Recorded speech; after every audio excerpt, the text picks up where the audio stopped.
महेश नवमीच्या वैभवशाली सोहळ्यात 150 जणांचं लेझिम पथक सहभागी झालं होतं। 4 तास 3 किलोमीटर मिरवणूक रंगली। महेश नवमी निमित्त प्रगती मंडळाकडून शोभायात्रा मोठ्या उत्साहात काढण्यात आली। दुपारी 3:30 पासून चाटी गल्लीतील लक्ष्मीनारायण मंदिराजवळ आनंद आणि चैतन्यमयी वातावरण होतं। फुलांनी सजवलेल्या बग्गीत भगवान महेश अर्थात शंकराची मूर्ती विराजमान होती।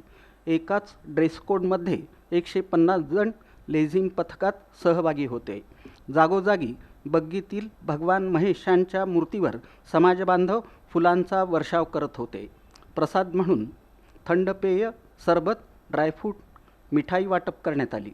चाटी गल्ली, मधला मारुती, बाळीवेस, सम्राट चौक, महेशनगर गार्डनमध्ये सोहळा विराजमान झाला। 4 तासात 3 किलोमीटर अंतर ही शोभायात्रा काढण्यात आली।